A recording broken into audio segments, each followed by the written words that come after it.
Hey everyone, welcome to the Meta Report, where we break down the latest Worlds trends in just a couple of minutes. With just play-ins and a week of groups, we've had competition with a lot of diversity, with 86 unique champions being picked. Among those diverse picks, we've seen a lot of new and different champions in the bot lane. I'm not talking about Garen Yuumi or that one game we had Sona Tahm Kench bot lane. I mean all those mages bot lane that have been popping up.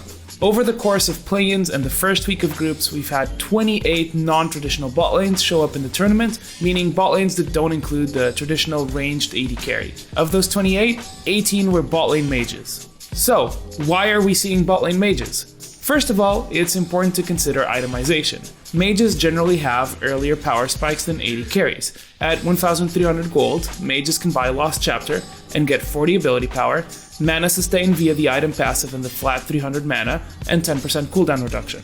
Meanwhile, AD carries get a BF Sword, which is a simple AD stat stick.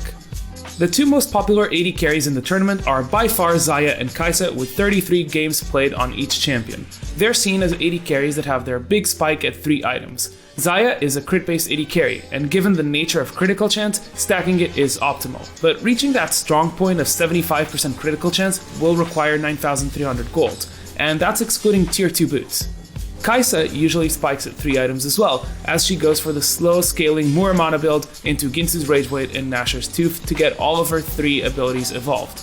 This build is cheaper than Xayah's at 9,600 gold with boots. Some Kai'Sas will instead go for Storm Razor into Rage Blade for a cheaper 2-item spike that grants 2 evolves for 7,300 gold, but even then this isn't comparable to the earlier power spikes mages can get. Syndra and Heimerdinger, for example, will finish the very powerful Luden's Echo at 3,200 gold, giving them access to added poke, wave clear, and 20% cooldown reduction, and at 1.5 items and boots, Syndra can opt into Sorcerer's Shoes and Oblivion Orb for 33 magic penetration, which will destroy AD carries that will not be itemizing magic resistance, all while only spending under 6,000 gold. Other mages who are more utility oriented, such as Veigar or Morgana, have even cheaper builds, as they go for Hextech GLP and Twin Shadows, giving them a 2-item build with boots that only cost 6,300 gold. Cheaper itemization power spikes isn't everything, however. Putting mages in a duo lane also allows them to get kill pressure with more ease. Generally speaking, the one thing mages have over AD carries is crowd control. In addition, currently, the most played support champions at Worlds include Nautilus, Rakan, Thresh, and Leona. I'm sure you can see where I'm getting at. Layering crowd control once an ability hits becomes much easier, and with additional damage from a duo partner, it's easier for mages to have kill threat on an opponent. So while they will be getting less experience from being in a duo lane, their kill threat once they reach level 6 is higher. Mages also generally have pretty good wave clear, so once they have sufficient AP and mana sustain, which is a problem generally solved by buying Lost Chapter, they can easily clear waves, unlocking their support to roam, which is extra valuable considering the top 4 supports at Worlds are all good roaming champions. Finally, it's important to mention that bot lane mages give more versatility to a team composition in terms of damage profile. A large percentage of popular top laners currently do physical damage, and with more AD champions showing up in the mid lane such as Tristana and Qiyana, having magic damage in the bot lane can help balance the damage profile of a team composition, and avoid over-indexing on a damage type.